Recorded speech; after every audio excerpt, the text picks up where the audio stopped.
Bom dia a todos e a todas.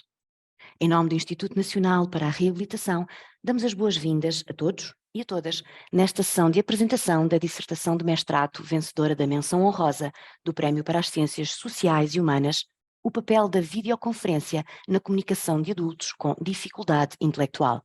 Um estudo de caso.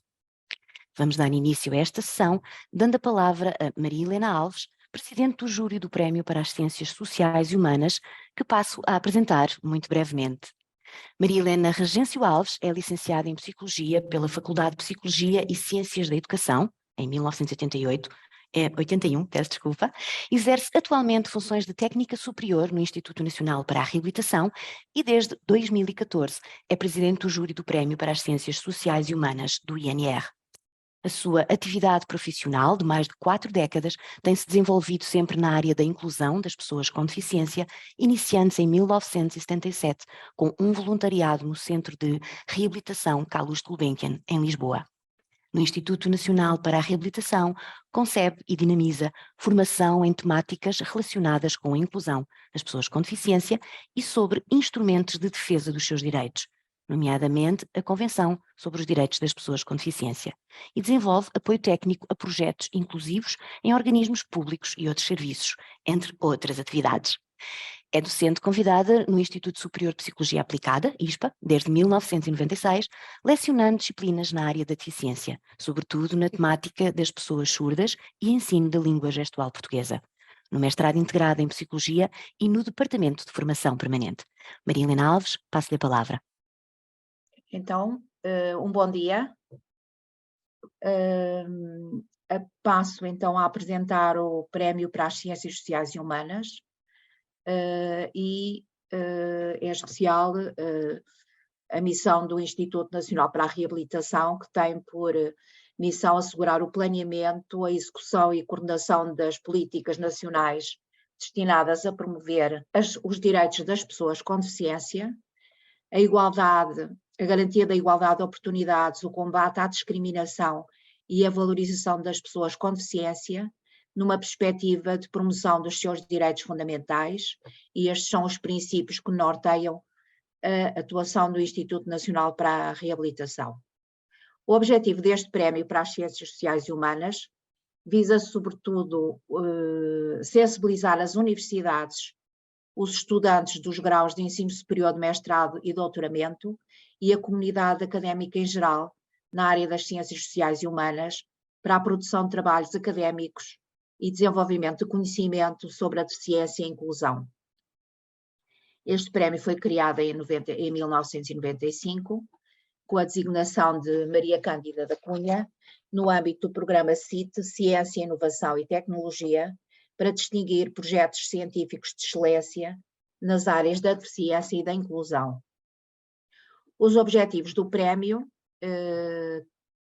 são relacionados com a sensibilização às universidades, aos estudantes dos graus de ensino superior, com o objetivo de os incentivar à investigação, à produção de conhecimento sobre a deficiência e a inclusão, combater a discriminação em razão da deficiência e promover a igualdade de oportunidades e a cidadania das pessoas com deficiência, diminuir o impacto das barreiras sociais, culturais, comportamentais e físicas na inclusão e participação das pessoas com deficiência e promover os direitos consagrados na Convenção sobre os Direitos das Pessoas com Deficiência.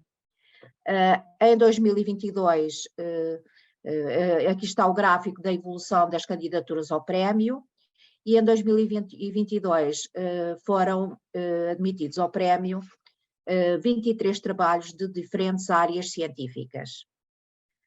O júri do prémio é constituído por representantes, um representante do organismo da área do ensino superior, investigação ou inclusão, o Dr. Rodrigo Santos, pela professora doutora Célia Sousa,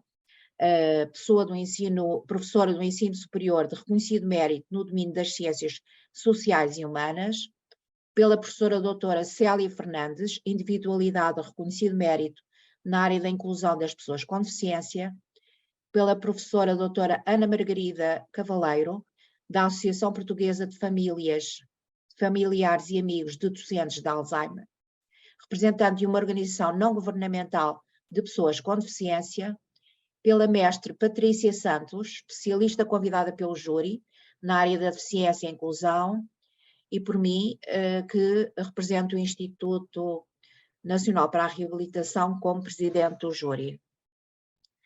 A doutora Fátima Loureiro da Silva ganhou a primeira menção honrosa do prémio no ano passado, 2022, com o trabalho de mestrado em Tecnologia Educativa, apresentado ao Instituto da Educação da Universidade do Minho, o papel da videoconferência na comunicação de adultos com dificuldade intelectual, um estudo de caso. E neste contexto atual que vivemos durante 3 anos de confinamento, em que tantos de nós nos sentimos isolados, também as pessoas com dificuldades intelectuais, ainda se agravou mais esta questão do isolamento. E, portanto, este trabalho aumentou para todos nós, este trabalho vem mostrar como a utilização de tecnologias de informação, que para todos nós trouxe uma quebra no isolamento e foi tão benéfica, também para as pessoas com dificuldades cognitivas, trouxe grandes benefícios no seu cotidiano, em termos de comunicação interpessoal, no processo de aprendizagem, na participação, no desenvolvimento cognitivo, conferindo-lhes maior autonomia, independência e contribuindo significativamente para a sua inclusão digital e social. É extremamente pertinente este estudo para o nosso conhecimento. A autora recebeu uma peça de arte atribuída pelo CFP, que é nosso parceiro no âmbito deste prémio, e aproveito esta oportunidade também para vos dizer que a vencedora deste prémio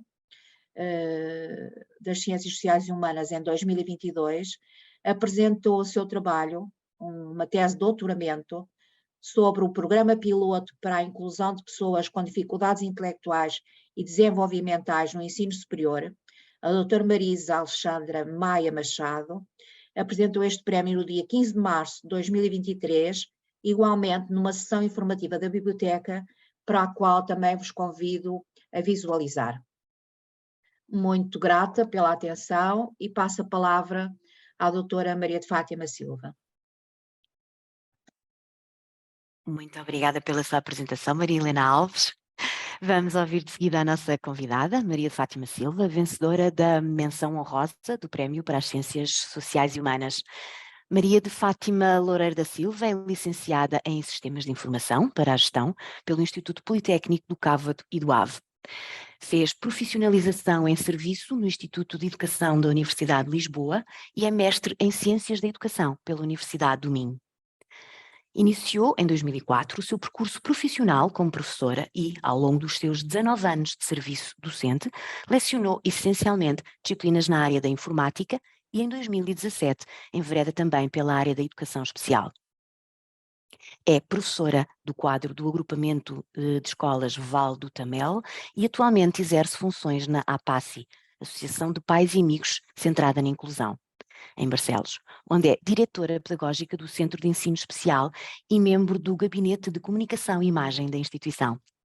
Trabalha sobretudo com jovens e adultos com dificuldades intelectuais e é neste âmbito que procura soluções e ferramentas que lhes permitam mais autonomia e maior independência, de modo a participarem ativamente na sociedade, promovendo significativamente a sua inclusão social e digital, de forma a diminuir o impacto das mais diversas barreiras, facilitando, deste modo, a liberdade de escolhas, a igualdade de oportunidades e a acessibilidade, direitos consagrados na Convenção sobre os Direitos das Pessoas com Deficiência. Maria de Fátima Silva, passo-lhe a palavra. Olá, muito bom dia a todos. Antes de iniciar esta apresentação, quero agradecer ao Instituto Nacional para a Reabilitação a oportunidade de apresentar a minha dissertação de mestrado. Quero agradecer ao júri do Prémio para as Ciências Sociais e Humanas a atribuição desta menção honrosa que muito me orgulha. Agradeço à minha orientadora, a doutora Altina Ramos, que também está hoje connosco, por todos os incentivos e por estar aqui hoje também mais uma vez ao meu lado. Agradeço à APACI, que é a instituição onde neste momento tenho o privilégio de trabalhar e pôr em prática a missão desta instituição. Agradeço aos participantes do meu estudo, na realidade sem eles nada disto seria possível. E por fim quero agradecer a todas as pessoas que estão a assistir a esta transmissão online. É um gosto poder estar aqui hoje convosco. Vou dar então início à minha apresentação. Este estudo surge porque ainda hoje assistimos a alguma discriminação e desigualdade de oportunidades em relação às pessoas com dificuldade intelectual no que diz respeito às tecnologias de informação e comunicação. O facto de eu trabalhar diariamente com esta população permitiu-me perceber que, em termos de tecnologias, este público ainda se encontra muito aquém do que provavelmente seria desejável, quer em termos de acesso, quer em termos de utilização. E a minha expectativa era proporcionar, pelo menos a estes participantes, conhecimentos que depois se traduzissem em vantagens para o seu cotidiano. O estudo surgiu ainda num contexto de pandemia e aqui foi mais evidente o isolamento a que estes jovens e adultos estiveram sujeitos. Assim sendo, a questão de investigação que se colocou foi qual o contributo da prática de videoconferências para a comunicação de adultos com dificuldade intelectual integrados num centro de atividades ocupacionais. Ao longo da minha apresentação, provavelmente vão-me ouvir a dizer videoconferência, algumas vezes, outras vezes direi videochamada. Ambas as palavras se referem ao mesmo conceito. Aliás, com os participantes foi adotada a palavra videochamada por ser um termo mais familiar e facilmente entendido por eles. Para responder à questão de investigação, foram definidos então os seguintes objetivos. O primeiro é identificar os conhecimentos que estes adultos com dificuldade intelectual têm sobre a realização de videoconferências. O segundo objetivo era identificar as competências que são desenvolvidas nestes adultos com dificuldade intelectual com a prática das videoconferências. O terceiro objetivo era analisar as interações entre estes adultos com dificuldade intelectual. E o quarto e último objetivo era compreender de que forma é que estes adultos com dificuldade intelectual beneficiam das videoconferências no seu dia-a-dia. Nesta apresentação eu optei por não aprofundar os aspectos teóricos, porque prefiro dar ênfase à parte prática do trabalho. Contudo, gostaria de salientar que a produção científica na área dos adultos com dificuldade intelectual é muito reduzida. Apesar de haver já uma abundante investigação no campo da educação especial, as temáticas abordadas centram-se, na maior parte das vezes, nas crianças e conhece-se muito pouco acerca destes adultos. A opção metodológica deste estudo foi o estudo de caso e este estudo contou com a presença de 4 participantes. Os métodos e técnicas de recolha de dados utilizados foram o inquérito por entrevista coletiva, do tipo focus group, com registro de áudio e anotações, e também a observação participante com recurso a notas de campo. A análise dos dados deste estudo foi feita através da análise temática e eu apresentarei mais à frente o conjunto de dimensões e temas a que cheguei após esta análise de dados. Então, relativamente à implementação do projeto, digamos que o projeto em si consistiu no desenho, na implementação e na avaliação de algumas atividades. A idealização do projeto teve por base as respostas que os participantes deram às perguntas do primeiro focus group que foi efetuado e também algum conhecimento pré-existente que eu própria tinha em relação a estes participantes. Foi a partir daqui que eu delineei um conjunto de atividades que seriam importantes explorar. No desenvolvimento do projeto foram realizadas 8 sessões de trabalho que abordaram diversos conteúdos. E, por último, na conclusão das atividades, os participantes realizaram individualmente e também em grupo algumas videoconferências com colegas que eles próprios selecionaram e sem qualquer tipo de intervenção ou ajuda da minha parte. Aqui temos uma imagem que nos mostra como foram delineadas as sessões do projeto e os conteúdos que foram abordados. Só a título de exemplo, na sessão 1 foi trabalhada a comunicação assertiva, que está relacionada, por exemplo, com como comunico, para quem comunico, quando o faço, os cuidados e perigos que devo ter durante a realização das videoconferências, e foi feito ainda um treino cujo objetivo era aliar os tópicos da comunicação assertiva com um pequeno treino de competências sociais, através de uma simulação de videoconferências. Nesta sessão, eles não realizaram nenhuma videoconferência, eles simularam entre eles que realizavam.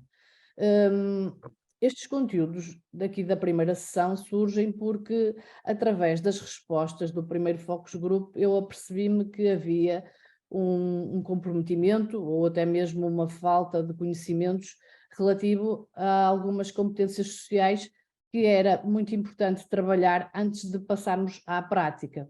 Eles, por exemplo, não conseguiam perceber se determinado local era apropriado ou não para realizar uma videoconferência. Então teria que ser feito um trabalho prévio para que depois pudéssemos passar à parte prática.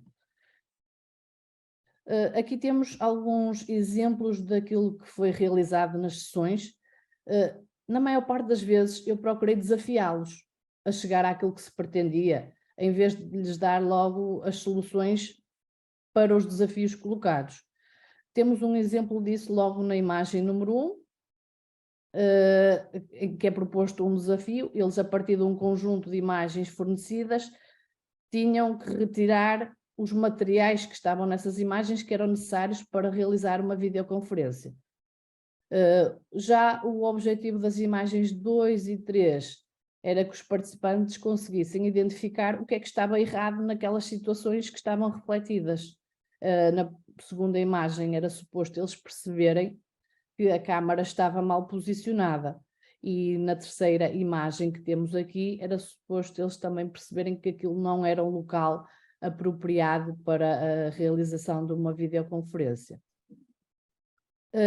Na quarta imagem temos um conteúdo da comunicação assertiva, que foi abordado, como já referi, logo na primeira sessão, e as duas últimas imagens referem-se então mais à parte prática da realização de videoconferências, uma através do Messenger no computador, outra através da instalação do WhatsApp num smartphone, processos pelos quais eles tiveram que passar. Convém referir aqui que o estudo incluiu o uso de tecnologia fixa e tecnologia móvel. Passando então agora aos resultados do estudo, através deste quadro podem verificar que depois da análise dos dados resultaram 3 dimensões. A dimensão aquisições prévias remete-nos para aquilo que os participantes já sabiam antes de ser trabalhado nas sessões de implementação do projeto. A dimensão desenvolvimento diz respeito aos resultados que derivam da implementação do projeto. E, por último, a dimensão generalização remete-nos para as vantagens de implementação deste projeto. O objetivo número 1 era identificar os conhecimentos que estes adultos com dificuldade intelectual têm sobre a realização de videoconferências, e eu passo agora a exemplificar com algumas evidências e algumas anotações os resultados a que se chegou. Verificamos, por exemplo, que os participantes revelaram ter alguns conhecimentos sobre o que é uma videoconferência e para que serve. Eles souberam enumerar alguns equipamentos que permitiam a realização de videoconferências e também souberam nomear 2 aplicações que lhes permitiam realizar videoconferências.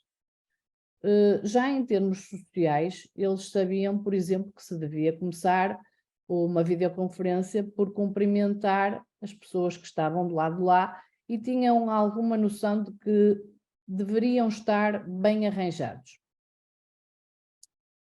Contudo, não conseguiam avaliar se determinado computador tinha todos os requisitos ou dispositivos que eram necessários para a realização de videoconferências. Eram capazes de notar, por exemplo, que faltava a câmara, mas não notavam se lhe faltasse o microfone. Não sabiam instalar, nem desinstalar ou sequer funcionar em pleno com as aplicações que foram abordadas. E também não sabiam estabelecer critérios relativamente a quem deviam ligar ou não. Por exemplo, para eles era perfeitamente normal ligar a pessoas que praticamente não conheciam ou até mesmo estranhos. Não conseguiam perceber que determinada hora não era uma boa hora para telefonar às pessoas.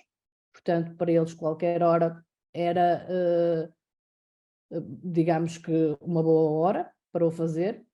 E relativamente aos locais onde deveriam ou poderiam realizar estas videoconferências, eles também não tinham noção de que havia locais que não eram muito apropriados para o fazer. Revelaram algum desconhecimento também relativamente a alguns cuidados a ter em relação à sua imagem pessoal, ao que poderiam estar a mostrar na câmara ou não. Quanto ao objetivo 2, que era identificar as competências que são desenvolvidas nestes adultos com dificuldade intelectual, com a prática das videoconferências, os participantes evidenciaram aprendizagens ao nível dos recursos necessários para a realização de uma videoconferência. E evidenciaram também aprendizagens relacionadas com as condições técnicas, a questão do posicionamento da câmara, a luz, como é que estavam, com a instalação e a utilização das aplicações que foram usadas. No final já sabiam instalar as aplicações, porque depois o fizeram sozinhos. Demonstraram ter adquirido competências ao nível da comunicação assertiva, nomeadamente naquilo que diz respeito à forma como comunicavam, a quando da realização das videoconferências, para quem comunicavam e quando o poderiam fazer. Também demonstraram depois ter adquirido competências relativamente aos perigos e aos cuidados que deviam ter em relação às pessoas que poderiam aparecer ou não em situações de videoconferência. Ou seja, se até ali não achavam qualquer problema estarem outras pessoas a aparecer em contexto de videoconferência, depois perceberam que efetivamente poderiam estar a fazer uma videoconferência num local onde estivessem outras pessoas que não desejariam aparecer. Também demonstraram adquirir competências em relação à forma como se deveriam apresentar e aos locais onde poderiam fazer videoconferências. Por outro lado, mostraram um conjunto de dificuldades, como, por exemplo, manusear o rato. Para eles, manusear o rato do computador apresentava alguma dificuldade para alguns dos participantes. Ou posicionar corretamente a câmara. Tinham problemas em perceber se a câmara estava ou não corretamente posicionada. Bem como em utilizar algumas funcionalidades das próprias aplicações. Manifestaram também algumas dificuldades em termos de destreza, como por exemplo acertar com os ícones e com as letras do smartphone. Dificuldades ao nível do desenvolvimento da conversação. Por exemplo, aqui podemos falar sobre... Eles tinham muitas dificuldades em explicar às pessoas porque é que lhes estavam a ligar. Em situações de videoconferência eles ligavam, mas depois não conseguiam explicar porque é que estavam a fazer, não conseguiam desenvolver um determinado assunto, ficavam à espera que as pessoas lhes perguntassem alguma coisa. E, por fim, manifestaram algumas dificuldades mais transversais, como, por exemplo, a falta de compreensão, dificuldades no pensamento abstrato e até mesmo problemas de memorização. Ainda em relação a este objetivo, algumas estratégias utilizadas revelaram-se fundamentais para a aquisição destas competências que já foram enumeradas. Por exemplo, a utilização de símbolos e imagens, especialmente porque havia participantes que não sabiam nem ler nem escrever. Então, tudo era apoiado por suporte de símbolos e imagens. O treino que se foi fazendo e a posterior avaliação das situações de videoconferência também foi crucial. Aqui eu quero dizer com isto que sempre que realizavam alguma videoconferência, os colegas entre si avaliavam a prestação de quem estava a fazer a videoconferência e iam enumerando o que é que estava correto, o que é que estava errado, o que é que devia ter feito, o que é que não devia ter feito. Esta avaliação permitiu que depois eles fossem corrigindo os seus próprios erros. As tarefas em grupo que foram efetuadas e a própria colaboração entre os participantes também foi muito importante, porque se iam ajudando, iam dando dicas, iam chamando a atenção. Contudo, também foi detectado um entrave a esta aquisição de competências. Foi a existência de um líder, houve um dos elementos que destacou mais e levou a algumas situações de monopolização de tarefas e algumas vezes levou a que os outros participantes dessem as mesmas respostas que este elemento dava, em vez de estarem a pensar por si, eles seguiam aquilo que ele dizia. Quanto ao objetivo número 3, que era analisar as interações entre estes adultos com dificuldade intelectual, verificou-se uma grande evolução nas interações, nomeadamente naquilo que dizia respeito ao aumento de duração das videoconferências. Se inicialmente tínhamos videoconferências extremamente curtas, em que eles não conseguiam praticamente dizer porque é que estavam a ligar ou desenvolver qualquer tipo de assunto, passámos depois a ter videoconferências com maior duração, onde eles conseguiam explicar às pessoas porque é que lhes estavam a ligar, onde conseguiam ter uma postura mais descontraída, tinham uma conversa mais fluida e começaram a eles próprios conseguir fazer perguntas às pessoas e falar sobre diferentes assuntos que lhes interessavam. Ainda em relação a este objetivo, verificou-se algumas dificuldades, mas estas dificuldades resultavam das características individuais destes participantes, que algumas vezes foram interferindo na interação, como por exemplo problemas de gaguez e algumas dificuldades de articulação e dicção, que para quem estava do lado de lá das videoconferências, às vezes tornava a situação um pouco mais difícil. Relativamente ao objetivo número 4 e último, era compreender de que forma estes adultos com dificuldade intelectual beneficiam das videoconferências no seu dia-a-dia. Verificou-se que, em termos de aplicação prática, estes participantes beneficiam da videoconferência na medida em que esta lhes permite manter os laços com as pessoas que já conhecem, ver pessoas distantes que não veriam de outra forma, aumentar o seu círculo social e ter algumas relações que não conseguiriam também de outra forma. Permitiu-lhes ainda realizar autonomamente um conjunto de atividades que até então eles não conseguiam, tais como realizar as próprias videoconferências, utilizar genericamente as aplicações abordadas no projeto, e aqui eu refiro-me, por exemplo, a enviar uma mensagem de texto ou a enviar uma mensagem de áudio, sendo que os participantes que não sabiam ler nem escrever optavam por enviar mensagens de áudio ou até os tão conhecidos emojis. Adquiriram também algumas vantagens para o seu dia-a-dia, na medida em que passaram a conseguir preparar e utilizar um computador para uma situação de videoconferência. Ainda em relação a este objetivo, verificou-se que a videoconferência está associada a atitudes positivas. Os participantes mostraram-se muito participativos ao longo do estudo, motivados, revelavam iniciativa para a realização das tarefas propostas. O que acontecia normalmente no final das sessões é que eles pediam para continuar. Eu dizia que estava na hora de terminarmos e eles pediam para continuar, perguntavam quando é que era a próxima sessão, iam-me encontrando ao longo da semana e relembrando que a próxima sessão seria no dia X ou Y. Mesmo depois de eu os mandar embora, houve situações em que eles voltavam à sala de aula, não é? Eu mandava-os, por exemplo, lanchar, a sessão tinha terminado e eles voltavam. E eu tinha que explicar que, efetivamente, naquele dia já tinha terminado. A videoconferência está também relacionada com sentimentos positivos. Os participantes estavam sempre muito sorridentes, muito contentes, divertidos e até entusiasmados com os desafios que lhes eram colocados.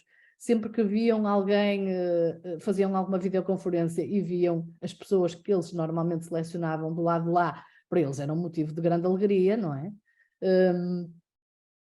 Houve uma exceção, digamos, a estes sentimentos positivos, que foi a situação em que os familiares de um dos participantes optou por lhe desinstalar as aplicações do seu smartphone, com que ele trabalhava nas sessões do nosso projeto, e isso o deixou extremamente triste e até perturbado, porque a preocupação dele na sessão seguinte era que não poderia realizar as tarefas como os seus colegas realizavam.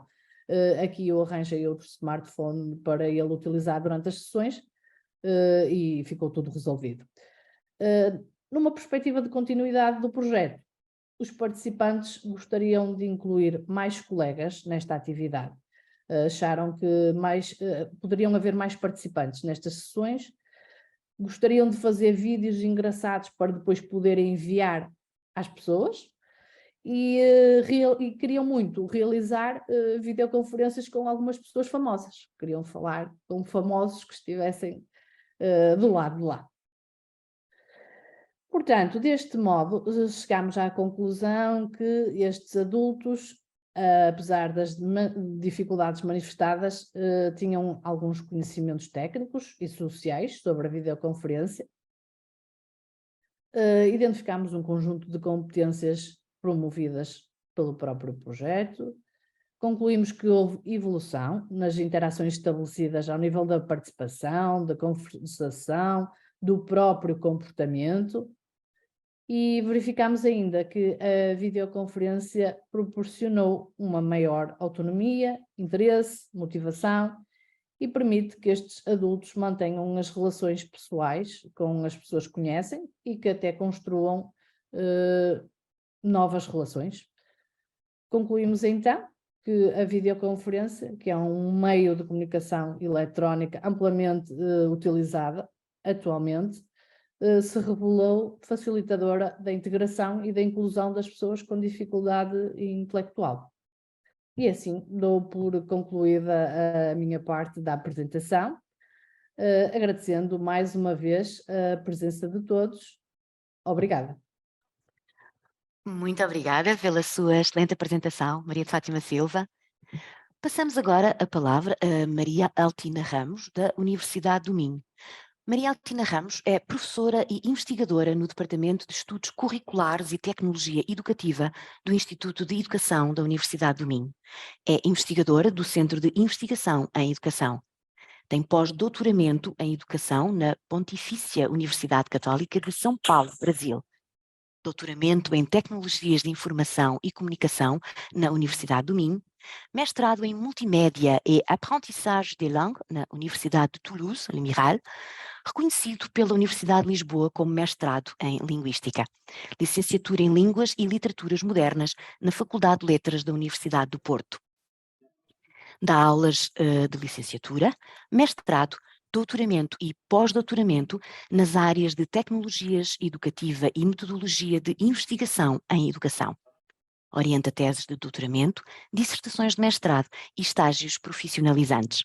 Participa em vários projetos de investigação nacionais e internacionais nas suas áreas de estudo.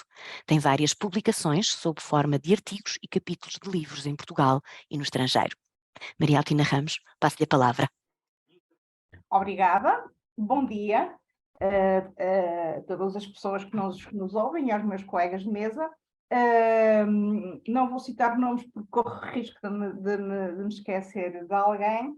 A minha primeira palavra vai para felicitar o Instituto Nacional de Reabilitação, também pela instituição deste prémio, pelo estímulo que pode produzir à comunidade académica, sobretudo aos estudantes de mestrado e doutoramento, mas principalmente pela imensa panóplia de atividades, serviços e ajudas que proporciona a pessoas com mais dificuldades, todos temos, né? E todos reivindicamos, mas a pessoas com visíveis dificuldades a vários níveis.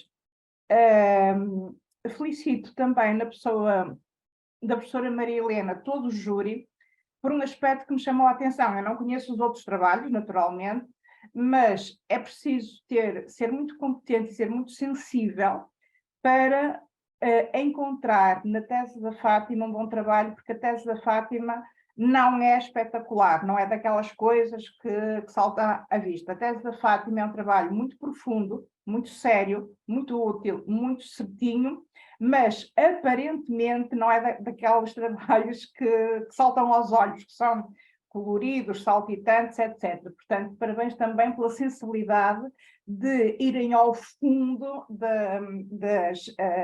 do trabalho da Fátima. E, por último, e mais importante, parabéns à Fátima pela conquista que acaba de ter, porque é sempre um reconhecimento. Ora bom, eu vou ser breve, de modo a que possamos ficar com tempo para perguntas. Eu ia só citar uma pequena frase da tese da Fátima para contextualizar, porque a Fátima já foi muito pormenorizada, está tudo na tese, e a frase é a seguinte: a discriminação das pessoas com dificuldade intelectual, promovida pela desigualdade de oportunidades, traduz-se muitas vezes em exclusão social e digital. E neste contexto, as políticas públicas remetem para a sociedade o dever de garantir as condições de acesso às tecnologias digitais, às competências e aptidões básicas e à sua aplicação no cotidiano. E foi, portanto, este lastro, esta ideia que esteve na gênese do gosto pela Fátima em escolher esta temática. Agora vou referir meia dúzia de pontos, de modo muito sintético, terei disponibilidade para salientar outros, se assim o entenderam. E então começo porque o conteúdo do trabalho da Fátima nós já sabemos e está na tese. O que eu vou dizer é aquilo que não digo que só eu sei, mas só eu vi a Fátima é que sabemos que é o seguinte. As teses de mestrado ou doutoramento, mestrado normalmente são dissertações, na linguagem coloquial nós dizemos teses, peço desculpa. As pessoas, os candidatos têm duas hipóteses: ou arranjam um tema e vão à procura de um campo, de um contexto onde o possam realizar, ou pegam no seu contexto e trabalham a temática da tese sobre ele. Essa foi a opção da Fátima e é a primeira. Eu gosto de orientar teses com estas características e a Fátima sempre foi preocupada, mesmo durante o ano curricular, em eu trabalho neste domínio e eu estou aqui porque eu quero ver se eu consigo ajudar via tecnologia. Vamos já ver que a tecnologia nem é o mais importante, mas via tecnologia, se eu consigo ajudar um bocadinho que seja os meus meninos os meus alunos, vou-lhe chamar assim, não sei se posso usar esta terminologia. E, portanto, o interesse da Fátima tinha de fazer uma tese, claro, mas era, deixa ver em que é que isto serve, ou o que é que eu posso buscar para melhorar o meu trabalho do dia-a-dia com estes alunos. E, como estava no mestrado de Ciências de Educação, Tecnologia Educativa, claro que tinha de correr à tecnologia educativa. Porém, a ênfase, como terão reparado, do trabalho da Fátima não foi na tecnologia educativa, ela esteve lá, tinha de estar. Foi na tecnologia educativa enquanto um recurso, um instrumento de estímulo intelectual, social, etc. A Fátima deixa bem claro que o foco dela era desenvolver competências que aqueles adultos não tinham, devido às suas dificuldades cognitivas, dificuldades de comunicação, de interação, de socialização, e se fosse possível, a partir dessa motivação e desse envolvimento, contribuir também para a aprendizagem de conteúdos e de conceitos que lhes fossem úteis no dia-a-dia. E, portanto, ela procurou na tecnologia exatamente aquilo que o modo como a tecnologia educativa deve ser utilizada como um recurso, um meio colocado ao serviço do desenvolvimento de competências várias, sociais, cognitivas, as que forem. E a Fátima, desde o início que teve essa intuição, não foi preciso prepará-la nesse sentido, nós também orientamos as aulas nesse sentido, mas a Fátima já tinha essa intuição ou esse conhecimento. E então, como bem viram, houve até sessões onde nem havia tecnologia nenhuma e onde o foco era na preparação do desenvolvimento dessas competências, para que pudessem ser potencializadas depois através de um recurso, que foi a videoconferência, que lhes permitia quebrar, ou que lhes permitiria quebrar algumas barreiras. A pandemia e os confinamentos foram um desafio maior. Eu não sei se haveria muita gente que não diria, pronto, agora vamos interromper e depois, quando houver presencial, continuamos. E, portanto, se foi difícil para todos, imagino que para aqueles adultos, para as famílias e para a Fátima, fosse difícil. A Fátima esteve sempre muito atenta, nós conversávamos muito, como estávamos em isolamento, era praticamente por telefone, ou Zoom, nós conversávamos muito sobre a problemática, quer dos alunos, quer das respectivas famílias. Um bom professor tem de estar atento a isso e a Fátima estava. E, portanto, em termos de estivesse a Fátima ou não a fazer tese, a qualidade de trabalho ia ser a mesma. Onde é que pode ter havido, onde é que houve diferença necessariamente? É que, estando a fazer um grau, há instrumentos metodológicos que têm de ser usados e acabam por ajudar o investigador a consciencializar-se de outras dimensões que talvez pudessem não ser percebidas no dia-a-dia. Refiro-me, por exemplo, aos instrumentos de recolha de dados, à análise da recolha de dados, à reflexão escrita, porque reflexão nós todos fazemos, mas à reflexão escrita, e o que está escrito está mais disponível para nós trabalharmos sobre eles e refletirmos, isso é um requisito de qualquer grau académico, e, portanto, o que a Fátima acrescentou ao trabalho, que já seria bom do dia-a-dia, foi essa dimensão investigativa que acabou por, a meu ver, que acabou por valorizar o trabalho e por aumentar a capacidade de reflexão e aperfeiçoamento. Outro aspecto que eu queria indicar foi o extremo cuidado que a Fátima teve sempre. Claro que todos temos de ter, os estudantes todos têm de ter, todos temos de ter cuidados éticos.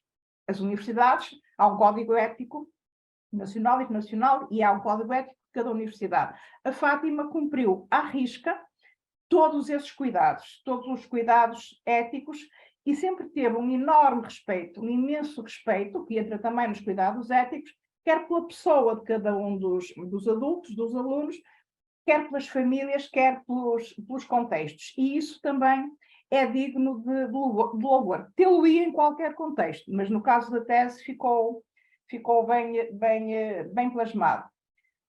Por fim, e não menos importante, eu quero salientar uma característica da pessoa da Fátima, falei dela como investigadora até agora, que é essa característica próxima, amiga, solidária, compreensiva, e esta proximidade é sempre importante em qualquer contexto, crianças, adultos, mais comuns ou mais diferentes, e a Fátima tem essa enorme capacidade de solidariedade, de proximidade, de carinho, que ajuda e muito a aplicar e a operacionalizar quer ideias, quer ferramentas, em termos académicos, metodológicos, profissionais, etc.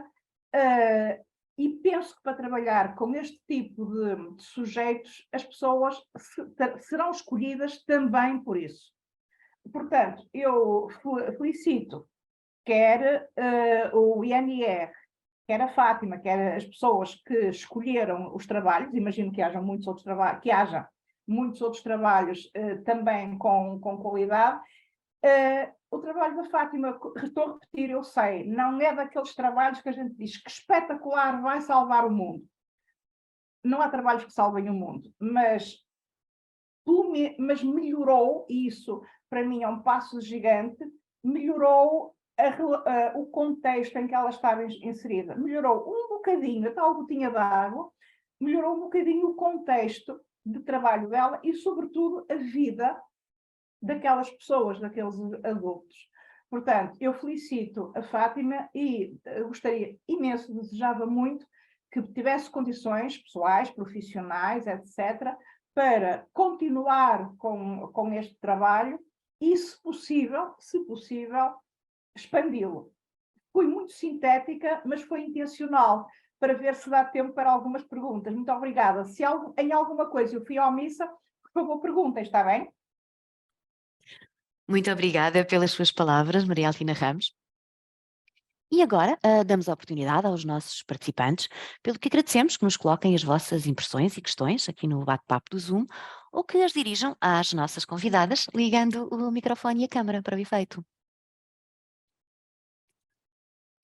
Enquanto vão pensando em alguma questão a colocar, eu aproveitava esta oportunidade para referir efetivamente a pertinência deste estudo neste contexto tão difícil que vivemos. E aproveitava também para questionar até que ponto é que estas aprendizagens ocorridas, ainda hoje em que a maioria dos jovens já retornou às suas entidades, aos centros onde estava, até que ponto é que estas aprendizagens hoje continuam e estão presentes no seu cotidiano? Muito obrigada, doutora Helena Alves, pela questão, muito pertinente. De facto, se na altura parecia um recurso para eles não estarem tão isolados, digamos assim, hoje em dia vê-se algo muito engraçado a acontecer, que é a parte social ativa.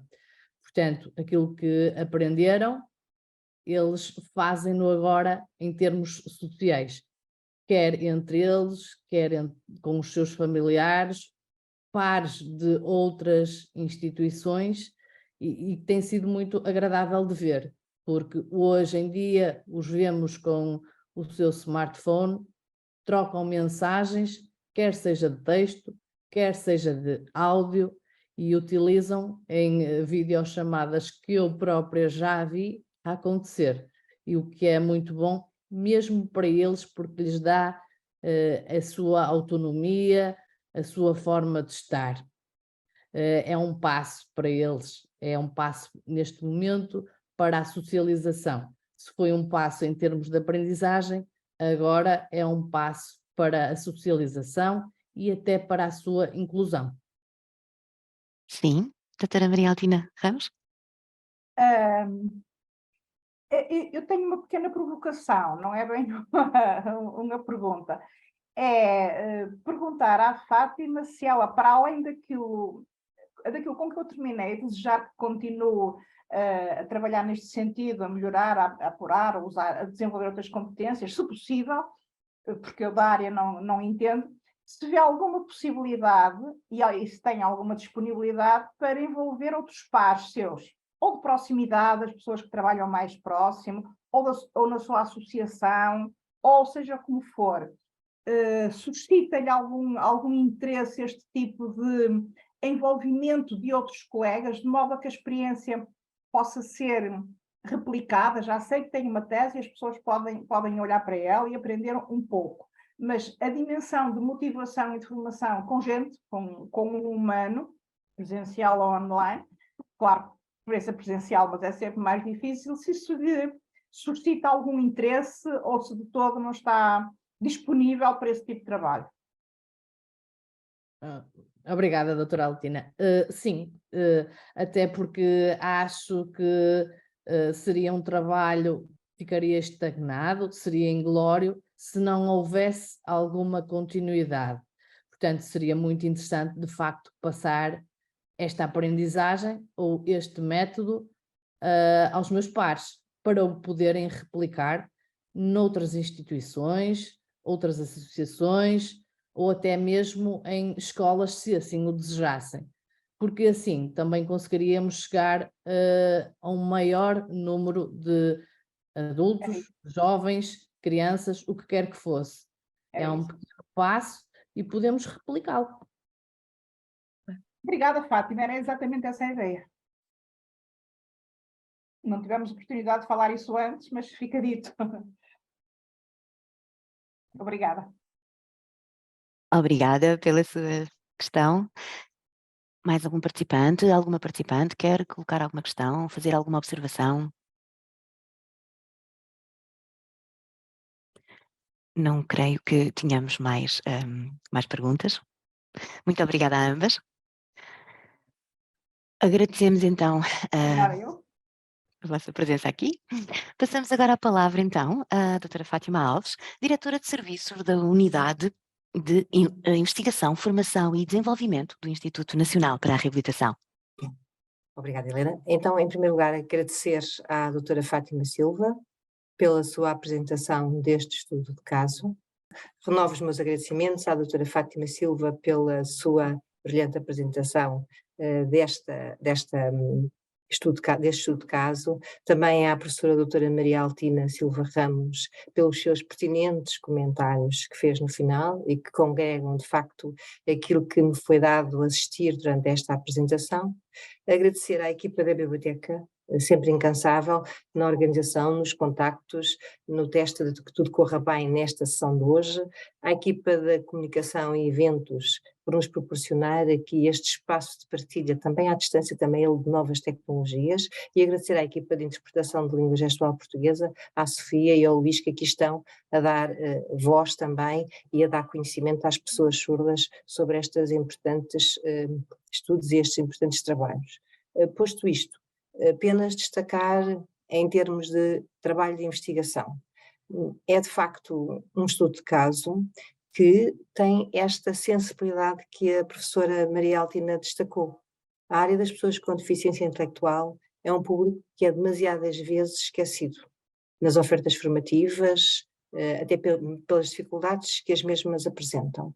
E, portanto, o valor do estudo deste caso relevo pela escolha dos destinatários e, mais ainda, por os relacionar com a utilização de tecnologias de comunicação. Portanto, esta dicotomia, pessoas com deficiência intelectual, ferramentas tecnológicas de comunicação, penso, é um valor acrescido neste estudo de caso. Dos resultados que tive aqui a oportunidade de observar e de concluir pela sua apresentação, professora doutora Fátima Silva, e também pela força da doutora Maria Altina. Este estudo de caso, pela sua implementação, pelo seu trabalho, pôde quebrar a força do isolamento de Covid, pelo menos para estas 4 pessoas que foram presentes no estudo de caso, mas mais importante do que isso, destaco aquilo que foi aqui dito depois com a doutora Helena Alves, a quem me esqueci de agradecer também por estar aqui presente hoje, que é o da transferabilidade das aprendizagens. O que aprenderam no contexto de Covid, no contexto de isolamento, é agora transferido para a sua prática diária, para o seu cotidiano. E, portanto, isto significa que houve aprendizagens, competências relacionais com este público, e este estudo de caso também o destaca. Obviamente destaco o valor criado com este estudo, para a criação de alguma oferta formativa para formadores, para técnicos das organizações que trabalham com estas pessoas. Vamos ver se entre aqui a professora Fátima Silva, a professora Maria Altina e o INR conseguimos fazer aqui um feliz casamento e proporcionar alguma oferta formativa a médio prazo nesta área. E, finalmente, agradecer também a presença de todos os que nos acompanharam aqui nesta sessão da Biblioteca, na terceira sessão informativa 2023, e informar-vos que esta tese está disponível no nosso acervo documental. Basta acederem ao nosso site, irem à zona da Biblioteca, catálogo da Biblioteca, e através do sistema integrado conseguem aceder a esta tese, que também está disponível para consulta na nossa biblioteca presencialmente.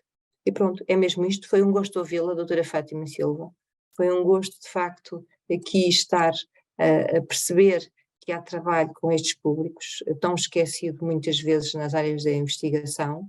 Espero, como a doutora Helena Alves frisou no âmbito do Prémio das Ciências Sociais e Humanas, que esta transferência que fazemos para os nossos destinatários possa inspirar outros investigadores, que a professora Maria Altina também colabore nesta divulgação, é uma área interessante, e que nós estamos aqui disponíveis para todos os trabalhos que de facto forem merecedores dessa distinção, poderem aqui ser partilhados, discutidos, ao fim e ao cabo, estimularmos outras pessoas a trabalharem estas áreas. Muito obrigada a todas.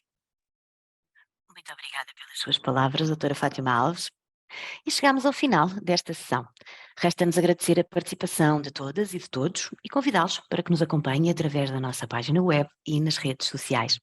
Agradecemos a todos os participantes que fiquem atentos à sua caixa de correio eletrónico, dado que vos iremos remeter um pequeno questionário de avaliação sobre esta sessão informativa.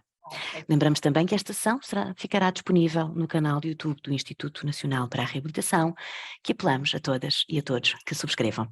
Bom dia e até breve. Obrigada, até Bom breve. dia. Obrigada.